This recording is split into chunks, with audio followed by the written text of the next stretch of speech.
And you're welcome back. It's time for another big story, and to a story we earlier referred to as the Ribadu saga, a tale of friendship lost. Now this week, the political scene is on fire as a major rift unfolds between National Security Advisor Nuhu Ribadu and former Kaduna State Governor Nasir El-Rufai.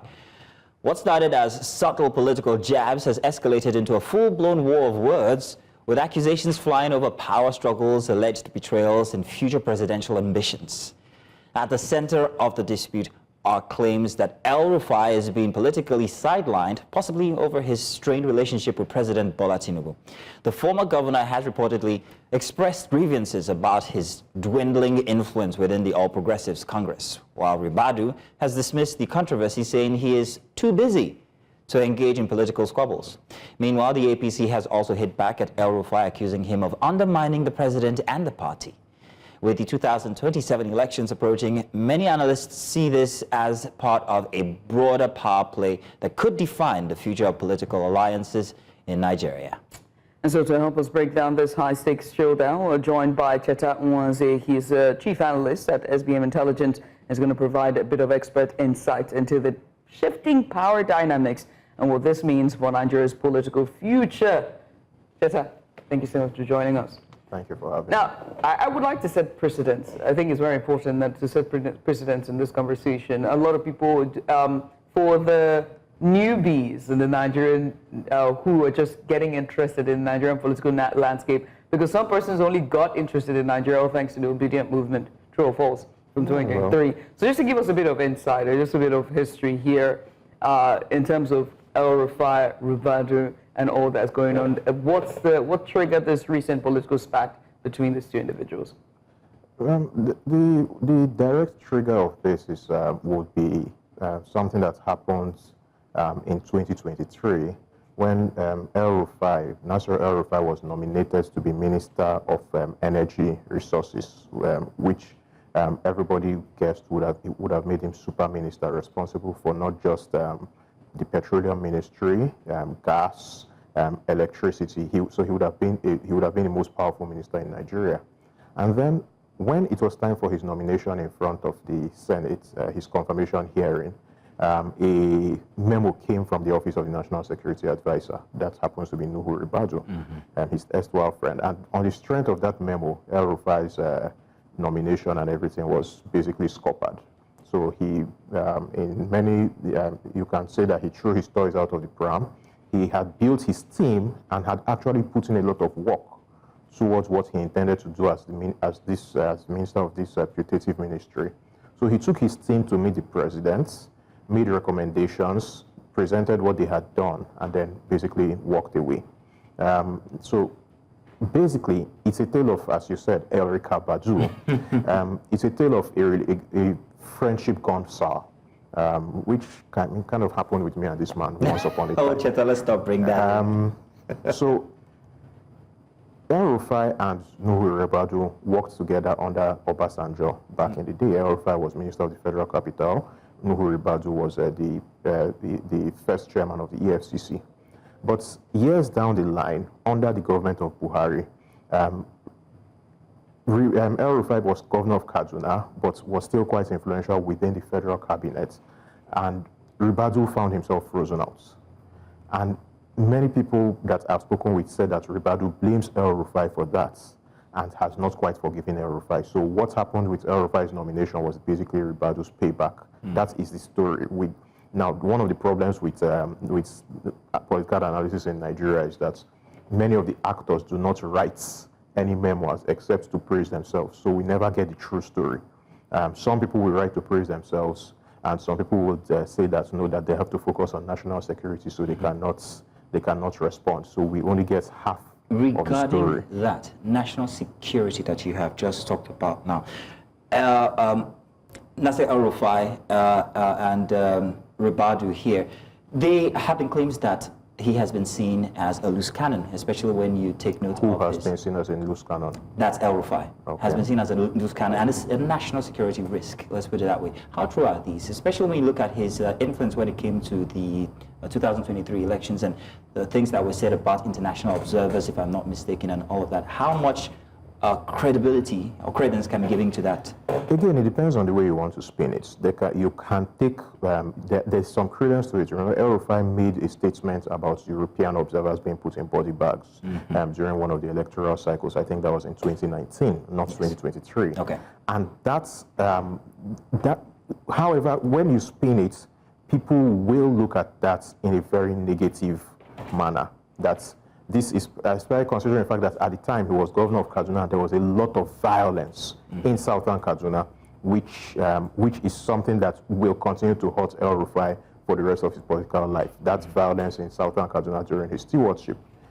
So that could be one of the things that Ribadu used against him in the reports from the NSA's office to the Senate president at the time. So there are so many things. See, one of the fundamental truths of the Nigerian political establishment is you can't really get to a very high level without getting your hands dirty in many respects. And there will be always things that can be used against you. So it's, in many respects, it's a matter of who is playing the cards at this point and what information a person has access to. For me, in the final analysis of this is just a fight between two erstwhile friends. It's not something that I would be quick to take sides in, because two of them would probably reconcile tomorrow, and then we'll be back to, and then the person who will be left out in the cold will be the acolyte in the matter, who happens to be governor of Kaduna State at the moment, Uba Sani. I'm so glad you're bringing him into this conversation, because he's now he's a predecessor, but also with him being in the mix, does this lean to a fact that maybe the influence that Rufai once had is sort of waning?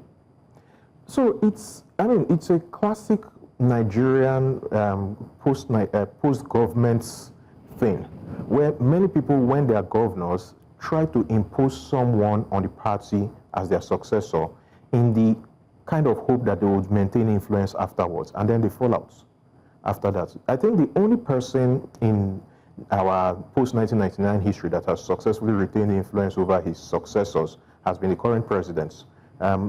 Pretty much the Nigerian landscape is dotted with former governors who tries to maintain, hold influence over their successors, and then there was a massive falling out. So it's basically the same thing that El-Rufai tried to pull with Uba Sani, and Uba Sani is trying to become his own man, and it's a classic case of the enemy of my enemy is my friend. No matter how short that relationship may be, Uba Sani is trying to become his own man, and then possibly, again, this is just the way it is in this country. There's every possibility that there's some truth to the allegations made with regards to the state of Kaduna's finances. So, which means that Uba Sani may probably, and I'm saying all of this very advisedly, it is possible that Uba Sani does not have much to work with. So he's trying to find someone to throw under the bus to explain why he may not be able to deliver on some of the things that are expected of him, and who more convenient to throw under the bus or under the moldware than his predecessor. Okay. Now, if you say that El-Rufai was in the beginning, or somewhere in the beginning, narration, heaven and sorry, earth. my apologies. Somewhere in the narration, actually, Judith, nice one. Somewhere in the narration, trying to garner support or garner the possibility of becoming the most powerful minister. What about the case of Nuhu Ribadu? There are claims that he has ambitions for 2031. How credible are those claims, do you think? I would say very credible. When El-Rufai, being a Nigerian politician, when he speaks, if he tells you good morning, you have to check your clock to be sure it's morning. So a lot of what he said that day in his interview with Arise has to be fact-checked. But on the allegation that Nuhu Ribadu has ambitions for 2031, I would agree with him on that. Let's not listen. There is no Nigerian politician worth his salt that doesn't have an ambition. So for people to come and deny that on behalf of Nuhu Ribadu, that's being deceitful. Having said that, something that worries me gravely is we are less than 2 years into the current government, but we're already politicking for 2027 and then 2031. 2031 is 6.5 years away, and that's what we're already planning for. That tells you a lot that is wrong with this country in terms of the way we run our politics. Nobody is really talking about governance. I mean, in my estates that is on the that is band A, willing power, willing buyer, willing seller, that we're supposed to be guaranteed 22 hours of light. Right now, as we speak, they are fixing my inverter because the thing has been working over time. Yeah. So, those are the things that, and if El-Rufai had been given that ministerial position, that would have been a ministry under his purview. Do you think it would have been any better, that ministry? I don't know, unless he would have been willing. As the FCT minister and everything that he did, the possibility that if he had gotten that position, that things could have been better with that There's ministry. no argument that that ever since El-Rufai left the seats of power in Abuja as a minister, that it has been downhill. There's not been, until near some wiki, in terms of infrastructural, there's building stuff and knocking stuff down. There has been no minister, all the ministers that stood between El-Rufai and Wike were terrible. So in a bad lot, he was heads and shoulders above everybody. But you can't say that he was the perfect minister for Abuja. Because you can't say Nigeria has never had a very good government. The Obasanjo government under which he served is the best in our history. But was it the perfect government? Not by any shots. So those things are relative. I think he probably would have been better than the current lots that we have in charge of power, but we can never tell. Because for me, with Nigeria's power, would he have been willing to take one critical decision and let go of this thing that we call a national grid? I don't know if he would have had if he would have been able to do that. And as long as we have this anomaly called this national grid that just doesn't work for anybody, our power problems are not going to be solved. Now let's talk about Nuhu Ribadu and his response or lack thereof. He doesn't respond. He doesn't respond to anything. We still have a kidnapping crisis, for example. So. Yeah, it would behoove him not to respond because there's so much on his table, being the national security arresting advisor. Binance executives. Say that again? I say arresting Binance executives. There we go. Hey, it's still on this program. It's still security. It's still security. The APC has all kudos to them. Right? They've expanded in terms of influence, both at the local level, state level. What I mean by local level, local chairmanship level, state level, and on the federal level. And also with the ballooning of his cabinet, the continual appointment of, we can see what APC is doing. Can I audition for minister since we're appointing more ministers? You know what? Oh, please, I'm with you right there. I'm with you right there on that one. But let's speak to the larger tensions here with the APC. If you compare the Buhari era to Tinubu era and politicians seeking relevance with Tinubu's era compared to Buhari, is that what it is? Is that what we're seeing here? Politicians trying to seek relevance. We've seen that with BK. We're seeing this with El-Rufai. We're seeing politicians just come out to do some dance in the village. So I think a fundamental difference between the Tinubu administration and the Buhari administration is that Buhari was not interested. Buhari just, one of the best, in short, the absolute best picture that came out during the Buhari administration was that picture of our president picking his teeth with because that was the perfect description of the president. Now, Tinubu, on the other hand, is very interested. So that means that a lot of people have to dance to attract his attention, and they have to, quote and unquote, show walking. Now, showing walking, unfortunately, does not necessarily mean in show walking in service to the people. What it means is show walking in service to the politics, keeping the APC stronger than all the opposition. And what that means is many of these people will fight themselves in order to impress Ogamo, and the country will be worse for it. So that's the short answer to your question, Judith. Now let's talk about the APC as it finds itself now. There's so much going on inside the APC, whether in Lagos or nationally. You people have 2 speakers in these states. we note that we're working on it, Cheta. Thank you. So very now much. I'm saying, people, you're also a foundational member of Lagos State. You need to stop. I'm Igbo. So to the matter of El-Rufai now within the APC and how he stands, and perhaps maybe the disaffection, in quote, that might be visible. What is his options currently? Where might he go? Especially with a PDP, an opposition party that doesn't seem to be owning its own sort currently. Could he realign with another party, and could it make this party a better opposition for the APC? Is this a good thing in disguise? I mean, he doesn't have much options in front of him other than to align with the successor of the PDP. The PDP is dead. The PDP is dead, the Labour Party is dead, so Nigeria desperately needs another opposition to the APC. The only question really is there enough time before 2027? The second question is, given the way Nigeria's elites behave, Nigeria's political elites, it's not about service, it's not about a better country, but it's about political positioning. Will he be able to find opportunities? Will he be able to find support in northern Nigeria? And let me expand on that. There is a sort of rough agreements that power will rotate between the northern Nigerian political elites and the southern Nigerian political elites every 8 years, which means that Tinubu gets 8 years from 2023 to 2031, and then it moves to the north. So if that cycle is broken in 2027 by a southerner replacing Tinubu or a northerner replacing Tinubu, there will be a real big fight in 2031. Many people don't want that.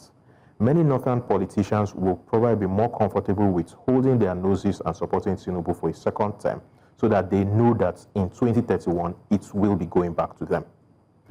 Many northern politicians will probably work against a southern politician in 2027 because of this possibility that such a person will come in and want to do 8 years, which means the South would have had 12 years. Conversely, many southern politicians would want to, southern politicians away from the APC would want to do everything that they can to break Tinubu's hold on the government.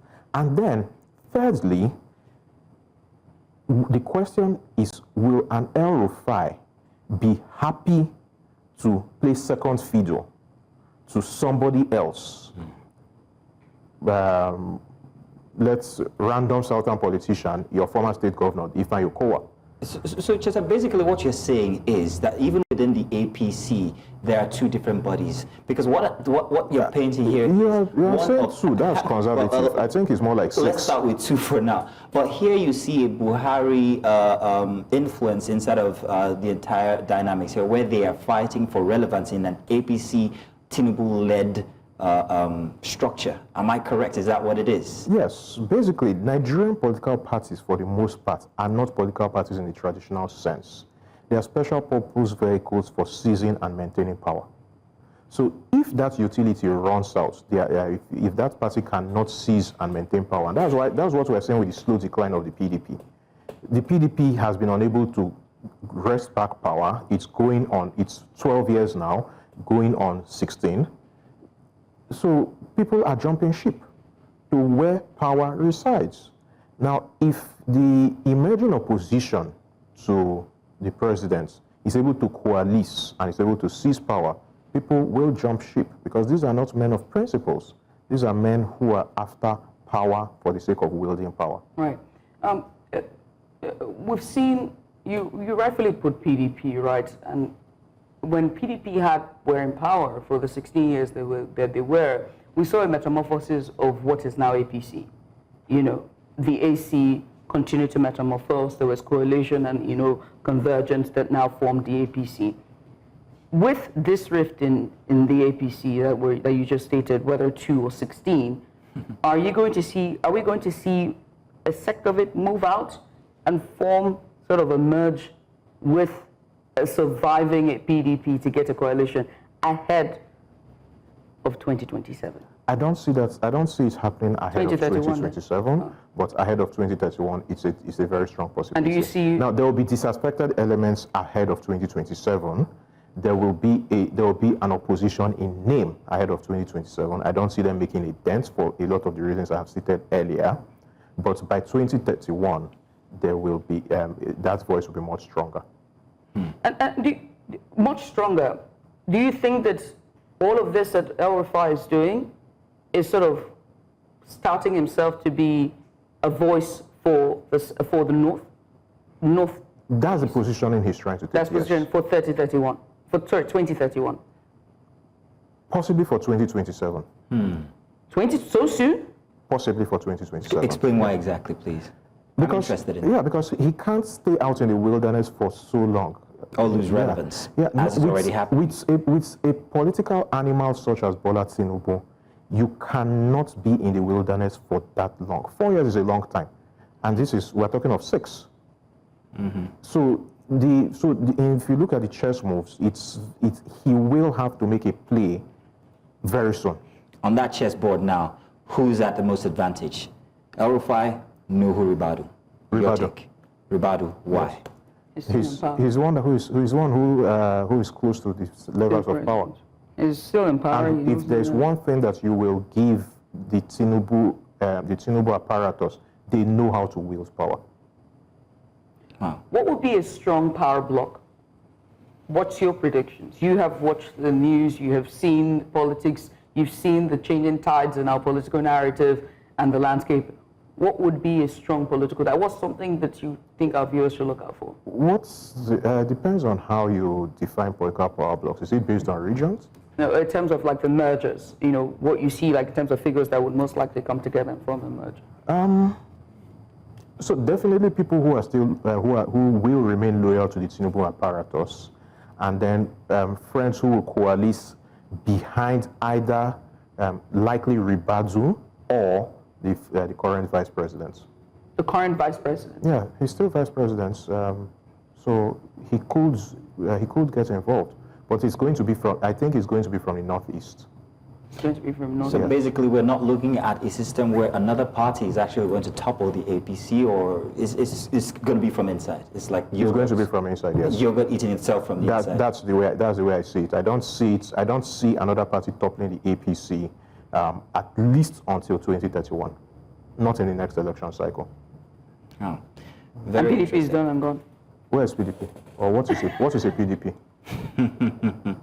That's a very interesting take on the situation here, especially with the two very notable individuals still inside of the APC. If you were to give a timeline, let's say between now and the end of the year, or maybe the end of the first quarter, half of the year, where would you place El-Rufai this time 3 months from now? I'll invite you to the opening ceremony of my church, where I give prophecies. And my accountants will be in touch for you to give your offering. No, I'll be the accountant. You are the arm of, the SBM Intelligence, and you guys have the stats and exactly. the data. So that's why this question has been posed to you. The such things you can't give a timeline for that. At some point, he will almost definitely leave the APC. That's going to happen, but it will be a fool's errand to give a timeline. All right.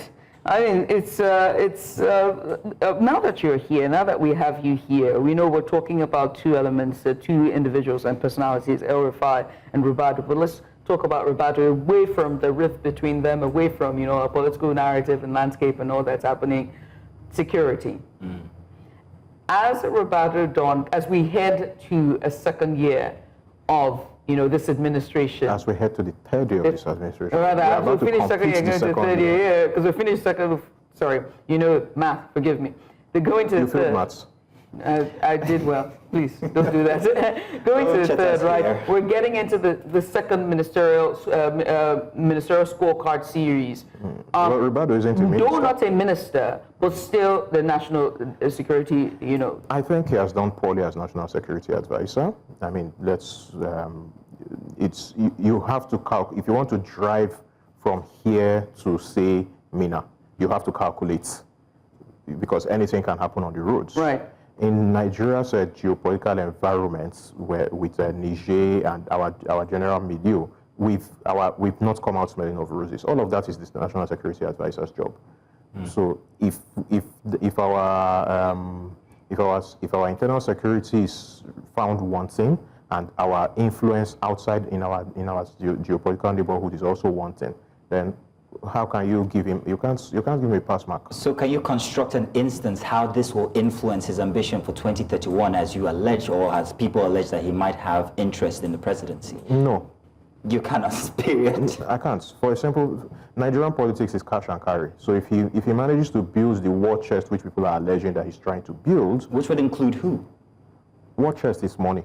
Okay. Yeah. So if he does manage to build that war chest that people are alleging that he's trying to build, then all bets are off.